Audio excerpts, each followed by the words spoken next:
I work most efficiently when everything follows a certain sequence. I read the files from beginning to end because the process only fails when people assume they understand the outcome. Grimm, however, was never so patient. He paced around the room while I read, half-jokingly about places built by people who don't want guests to feel comfortable. He laughed, then checked the screen again, as if expecting it to change. Mara ignored both of us. She opened the file, checked each completed step, then repeated the sequence from the beginning. If a file remained open, she assumed the work itself needed to be redone. The file was labeled Planet 4. A survey team had been deployed. The route had been approved, the objective defined, and all necessary documentation submitted. Procedurally, the task proceeded normally. The team reached the surface, followed the designated path, and entered a constructed labyrinth identified during the orbital scan. The internal layout was mapped according to plan. Structural notes were recorded. All checklists were completed. No restrictions were attached to the file. No pending requests, no unresolved approvals. In theory, the mission accomplished exactly what it was assigned. The file should have been closed, but it wasn't. The final message was clear and unremarkable. The team reported moving inside the labyrinth and confirming the presence of a system of columns along the corridors. The description was consistent at all entrances. The columns were evenly spaced. The passageways were enclosed. There were no obstacles hindering movement. The message ended after that confirmation. There was no further information recording the exit, no reports of delays, and no indication of communication failure. The signal simply stopped after the maze and pillars were confirmed. The records don't specify what happened next, just that it ended. I started with the environmental summary, not because it usually contains the answer, but because it determines whether anything below that is of concern. Planet 4 is listed as stable in the usual parameters. Gravity is close enough to baseline so that prolonged travel would not stress the body. The atmosphere is breathable with a standard filtration system, rated as capable of continuous exposure without time limitations. Light levels are stable throughout the rotation cycle, with no extreme contrast between active and inactive phases. The external surface of the structure is described as solid and flat, suitable for transporting equipment and moving on foot without adjustment. Inside the labyrinth, the lighting is artificial but stable, not flickering or dazzling. The record does not describe darkness as a problem, nor does it record any disorientation caused by vision. I paused once, then reread that section. Nothing in this environment justifies increased vigilance or shortened exposure time. If someone stands still here, walks for hours, or repeats the same path multiple times, the conditions will not change in a way that warrants reporting. I moved on to how the data was collected and verified. First, there was orbital scanning, then surface confirmation, and then mapping the interior once the team had entered the labyrinth.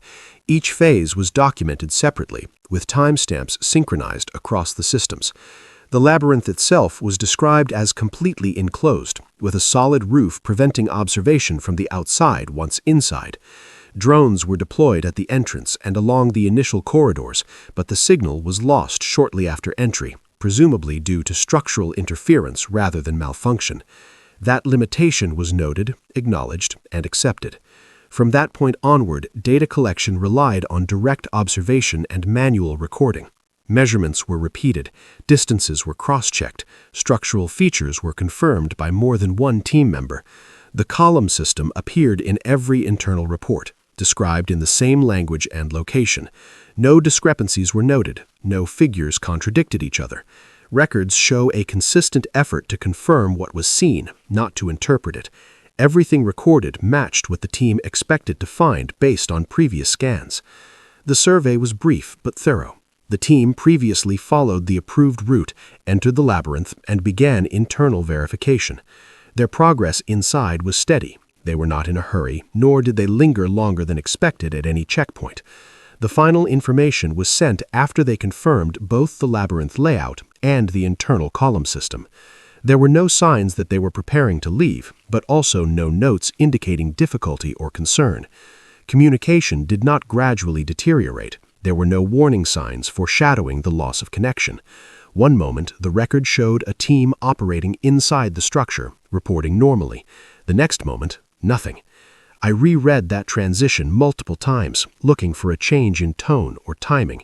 There was no change. The gap did not begin during the movement or measurement. It began after confirmation. That was the only point in the record where the progression stopped. I ended up reviewing the closing notes, or rather, their absence. The record remained open because two conditions were not met. The staff listed as deployed were never recorded as having returned, and the equipment confirmed inside the labyrinth was not retrieved. No cause of loss was recorded, which prevented escalation according to existing criteria.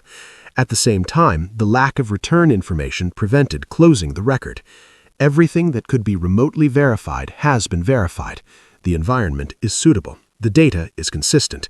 The history contains no unresolved process errors. I note that the file has reached a limit that mere review cannot resolve. There is nothing left to reread that could change its state. To proceed, the conditions described here must be directly adhered to. I mark the record accordingly and prepare the permit. Planet 4 needs to be reviewed. We begin moving. The landing went smoothly, just as predicted in the file. The shuttle passed through the upper atmosphere without turbulence, the planet slowly filling the viewfinder rather than hurtling toward us. The reporting system worked perfectly throughout. Grimm commented on the smooth feeling, as if challenging the shuttle to contradict him. Mara made a final comparison between the live readings and the data recorded by the previous team, then closed the control panel without saying anything. When we touched down, the ground held firm beneath the fuselage. No movement, no delay. We disembarked in the usual order, the two escorts first, then Mara, then Grimm, and finally me. Gravity seemed normal. Breathing through the filters was easy, nothing on the surface to notice. We spent a few minutes orienting ourselves, not out of obligation, but because habit is more important before entering an enclosed space. The labyrinth entrance was directly in front of us, precisely where the file indicated. Up close, the structure appeared unobstructed. The entrance was wide, the edges neatly trimmed, the transition from the open space to the interior being gradual rather than abrupt. As we stepped inside, the canopy closed and the sky disappeared from view. The sounds immediately subsided, becoming quieter and more focused. The lighting inside the labyrinth was artificial and even, distributed along the corridors in a way that avoided shadows and glare. The pillars appeared almost immediately, placed along the walls at regular intervals. They were tall, identical, and sturdy. I compared what I saw with the notes inside and found no noticeable differences. Grimm lingered near the entrance a little longer than necessary, glancing back once before following us inside. Mara adjusted our distance with a brief gesture and maintained a steady pace. There was nothing here that suggested hesitation. As we ventured deeper, the labyrinth proved uncomplicated to navigate. The corridors ran straight for long periods before turning sharply at defined angles. The floor was flat and solid underfoot, allowing our footsteps to enter rhythm without effort. The repetition of the pillars quickly faded into the background, becoming part of the environment rather than a feature to follow. I found the movement here very effective. We didn't need to compensate for slopes, textures, or visibility. Grimm filled the silence with a few remarks about how enclosed spaces often make sounds strange, everything seeming closer than usual. He tapped lightly on one of the posts with his knuckle, listened for the dull thud, then shrugged, as if everything was fine. Mara checked the distance and time against the planned route, nodded once, and continued. Nothing was exceeding the allowed limits. There was no reason to slow down. The deeper we went, the easier the labyrinth became to navigate. The corridors ran straight for long stretches before turning sharply at defined angles. The floor was flat and solid underfoot, allowing our footsteps to naturally follow the rhythm without effort. The repetition of the pillars quickly faded into the background, becoming part of the space rather than a feature to follow. There was a pause in conversation, feeling more natural than forced. Then, somewhere ahead of us, a faint buzzing echoed through the corridor. It was soft, irregular, and distant, like a small winged creature moving through the air. No one stopped. The sound didn't follow us or get closer. It hovered for a moment, then vanished. A few seconds passed. Then a small figure darted across the corridor ahead, emerging from behind a pillar and disappearing into the light. It moved precisely as the sound had suggested. Grim muttered that enclosed spaces always make distant noises sound closer than they actually are. Mara didn't slow down. I sensed the presence of life around us and continued on. Nothing here required us to stop. After a short distance, the next sound was sharper. Grim and I were behind us, so we heard a short, unmistakable metallic sliding sound, like a door moving on rails. It came from behind us so clearly that we both stopped immediately. We simultaneously turned and looked down the corridor we had just passed. Everything seemed unchanged. No openings had moved. No planks had shifted. The pillars remained in their original positions.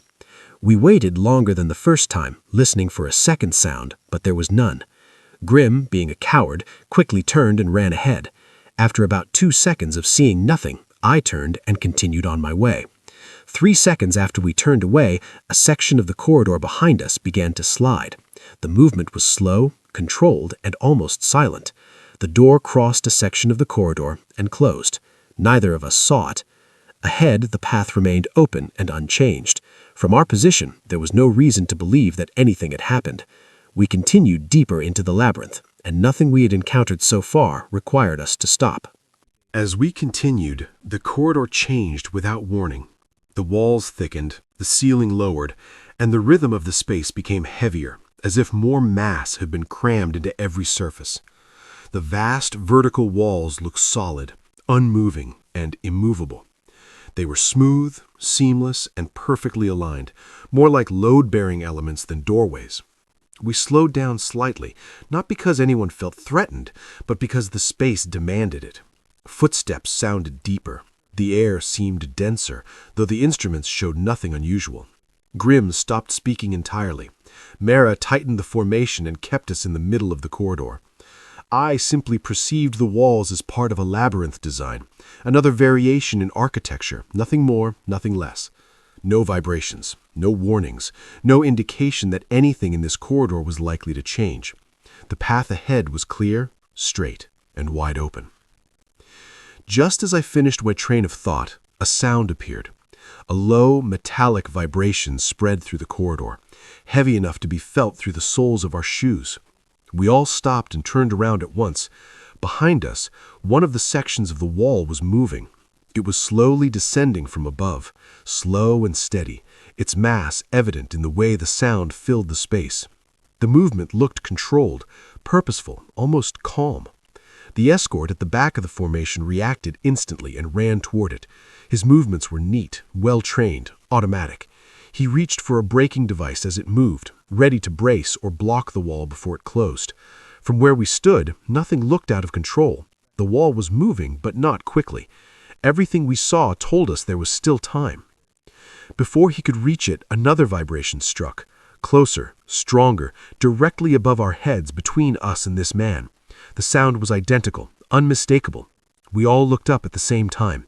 Above, another section of the wall was beginning to move slightly. It was starting to vibrate. The escort slowed for a fraction of a second, his attention drawn to the vibration, then back to the front. It seemed he decided to retract the braking device. Then the wall above him began to move, and at the same time he turned and began to run toward us. But in some inexplicable way, it came down in a single final movement and crushed him on the spot.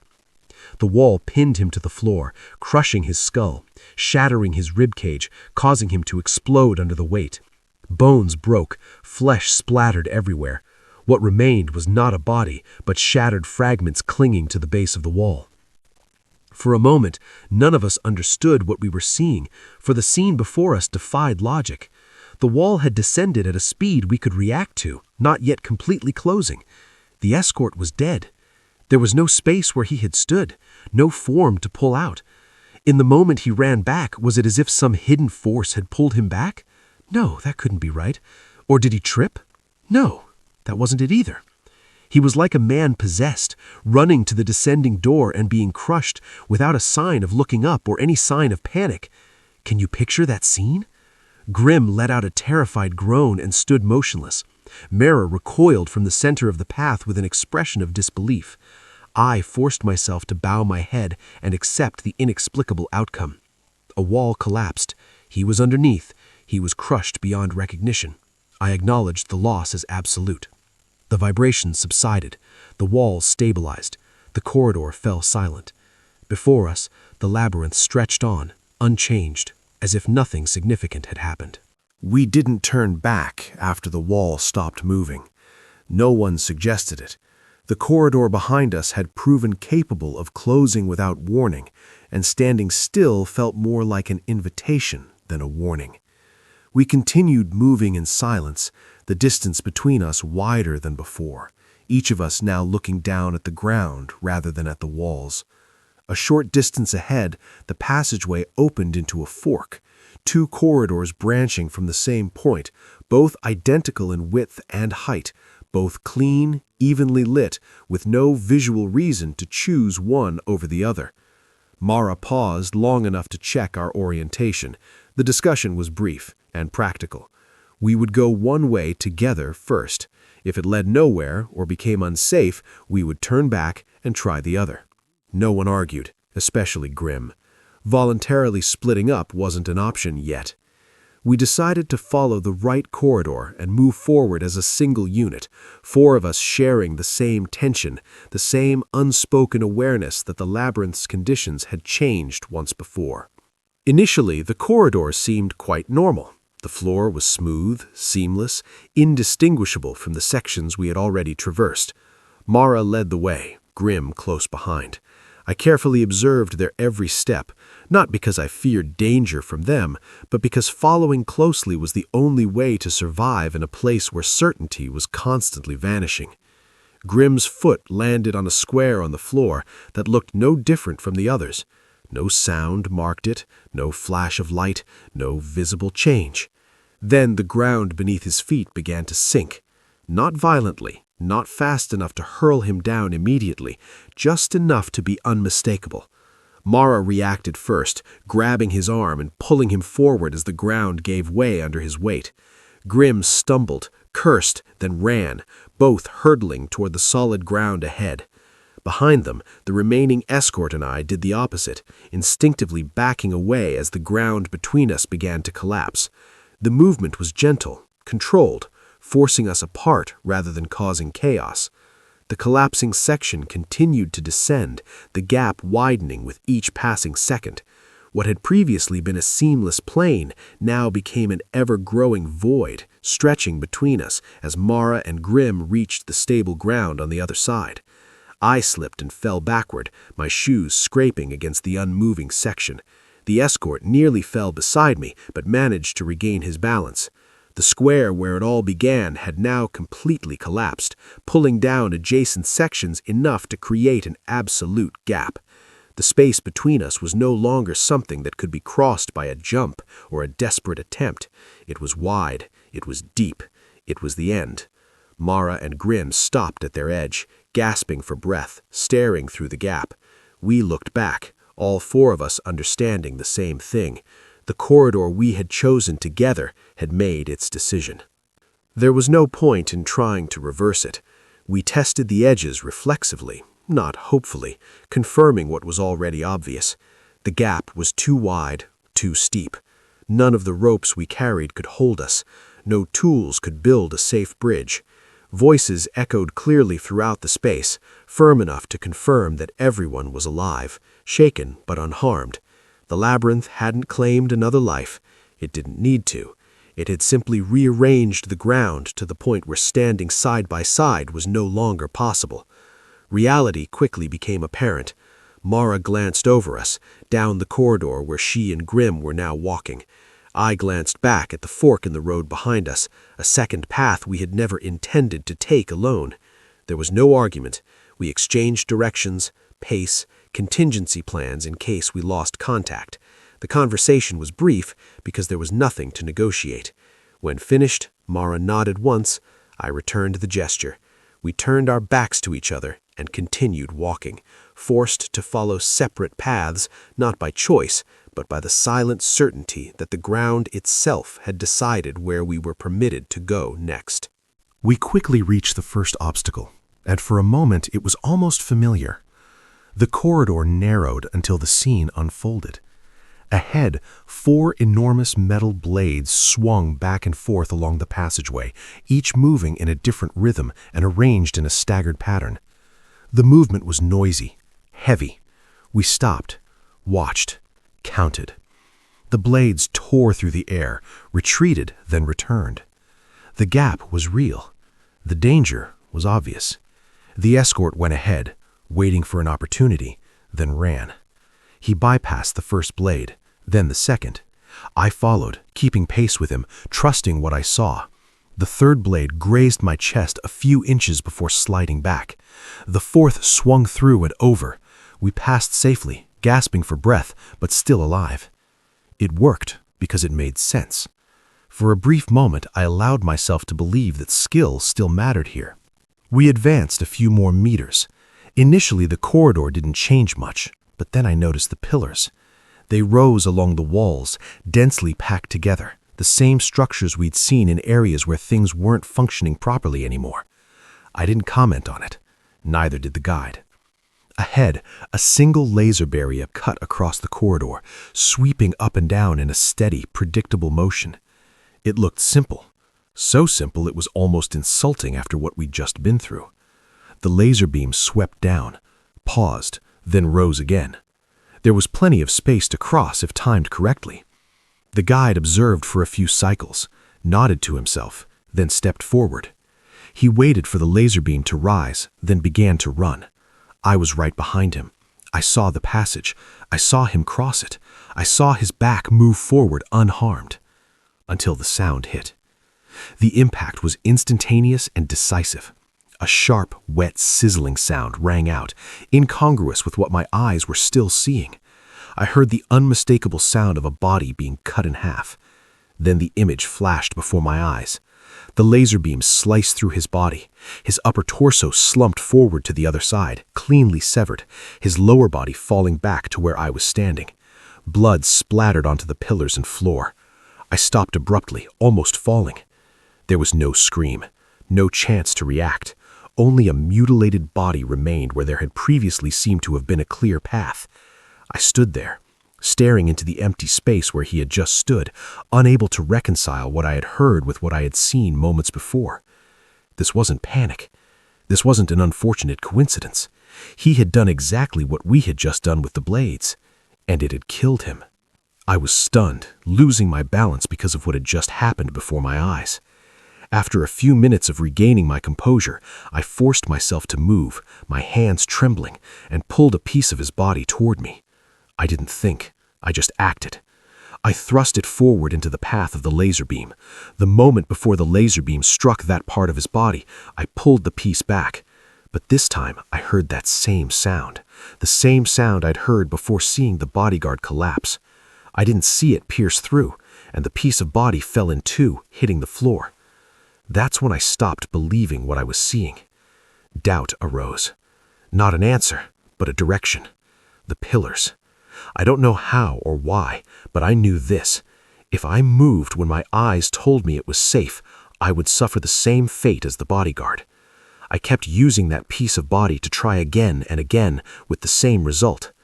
That was the moment I realized the image I was seeing was always slower than reality. I didn't know why, but I needed to overcome it. I waited. I listened. I counted without looking. When I finally ran, I did so when the part of me that didn't trust what it saw told me it was time. The laser beam cut right across my face, and I started to dash through it. And just as I predicted, I was alive. It was a moment of life or death, but now I knew there was something here deciding what I was allowed to see, and it nearly killed me before I realized it. The corridor gradually opened, the pressure easing in a way I'd learned not to trust. The pillars thinned out, then disappeared, and only then did I slow down. Mara and Grim were ahead, standing to one side where the passage widened. Both stood straight, both were alive. That alone said it all. At first, we said nothing. We didn't need to. After what had just happened, words seemed secondary to confirmation. I looked at them, then back at the corridor behind us, certain nothing was watching. When I turned back, Mara had been watching me, reading the blood on my face for the answer I wasn't ready to give. Mara's answer was undramatic, she recounted. Their path inside the pillar area was faster than mine. The structures were closer together, more concentric along the walls. She said she noticed it because the space felt wrong again, just like before. A short distance ahead of them was a repeating trap, simple enough to understand at a glance. 2 enormous blocks of metal were mounted on opposite walls. They lunged toward each other, crashing violently in the middle of the corridor, then recoiled. Repeated. The same distance, the same force, the same rhythm. The unmistakable sound, low, heavy metal against metal. Grim watched it for several cycles and did exactly what a normal person should do. He waited for the blocks of metal to recoil, saw the gap form between them, and prepared to run. No panic, no guesswork, just the right timing. She told me she grabbed him because something was bothering her. Not fear, not instinct, it was a mismatch. She heard the collision while still seeing the gap between the rocks. 2 solid objects had met, but her eyes insisted there was still a gap. That shouldn't have happened. Grim argued that he could see the gap. Mara didn't argue back. She just held him tightly and continued observing. Then she went closer and used a water bottle and placed it in the trap. In that instant, something strange happened. As the collision sound appeared, Mara felt the top of the water bottle shatter, but in her eyes, at that very moment, the 2 objects were separating. To confirm, she tried again, and came to a conclusion, she told Grim. "If you move when you see the gap, you'll step straight into the collision," she said. They waited until the sound had just stopped, and then immediately crossed. The trap continued to spin behind them unchanged, as if challenging them to try again. As she finished speaking, everything naturally fell into place. I didn't interrupt. I didn't need to. What she described perfectly matched what I had experienced. The laser beam, the sound of the cutting, the sight of a man dying after following the rules. And before that, the place where the floor suddenly collapsed and danger appeared instantly. Different traps, the same difference, always the same conditions. I didn't explain it in words. I didn't name it. I just noted it. No matter where the pillar appeared, what we saw came later. This was my conclusion. The 3 of us stood there for a while longer, understanding that survival in this place was no longer a matter of reflexes or courage. It was about learning when to follow the rules and when not to. When the rules became clear, the labyrinth no longer felt endless. It didn't become safer, but it became more understandable. We no longer rushed forward. We no longer tested every obstacle with our bodies. Whenever pillars appeared, we slowed down. We waited. We listened. We let space finish whatever it was doing before trusting what we saw. That alone changed everything.